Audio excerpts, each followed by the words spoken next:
शिंदेच्या शिवसेनेचे सर्व मंत्री मुख्यमंत्री फडणवीसांच्या भेटीला भाजपमधील इन्कमिंगवरून शिवसेनेत नाराजी, सूत्रांची माहिती।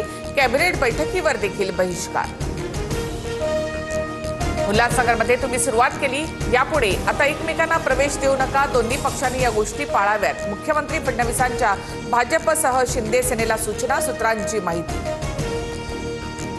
महायुती मजबूत, कुठलेही मनभेद नाहीत, नाराजी असल्यास समन्वय समितीमधून सोडवण्याचा प्रयत्न करू। शिंदेच्या मंत्र्यांच्या नाराजीचं वृत्त बावनकुळेंनी फेटाळलं। शिवसेनेच्या मंत्र्यांमध्ये नाराजी नाही, मंत्रिमंडळ बैठकीवर कुणीही बहिष्कार टाकला नाही। नाराजीच्या चर्चांवर उदय सामंतांचं स्पष्टीकरण। प्रत्येकाला आपला पक्ष वाढवण्याचा अधिकार, भाजपमधील इन्कमिंगवर अजित पवार यांची प्रतिक्रिया। शिवसेनेच्या मंत्र्यांच्या नाराजीबद्दल जाणवलं सुद्धा नाही, छाननीमुळे मंत्र्यांची संख्या कमी होती असं मला वाटलं, अजित पवार यांची प्रतिक्रिया। एखाद्या अबलेवर बलात्कार केल्यासारखी भाजपची वागणूक, शहाजी बापू पाटलांची जोरदार टीका। असंच राजकारण राहिलं तर महाराष्ट्राची वैभवशाली परंपरा उद्ध्वस्त होईल, भाजपवर निशाणा।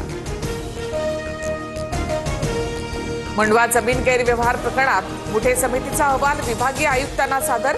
चर्चेनंतर अंतिम अहवाल राज्य सरकारला सादर होणार, दोषी कोण हे आज स्पष्ट होणार। मंडव्यातील साईटवर जात अंजली दमानियांकडून पाहणी, जमीन गैरव्यवहार प्रकरणाचा अधिकाऱ्यांकडून आढावा, मात्र पाहणीसाठी गेटच्या आत सोडण्यास दमानियांना मज्जाव। बिबट्याच्या उपाययोजनांसंदर्भात मुख्यमंत्र्यांची चर्चा, नरभक्षक बिबट्यांना ठार मारण्याची परवानगी घेणार, उपमुख्यमंत्री अजित पवार यांची माहिती। नवाब मलिकांना मुंबई सत्र न्यायालयाचा दणका, दाऊद इब्राहिमच्या मालमत्तांशी संबंधित आर्थिक गैरव्यवहार प्रकरणी मलिकांच्या विरोधात आरोप निश्चित, पुढील सुनावणी 19 डिसेंबरला।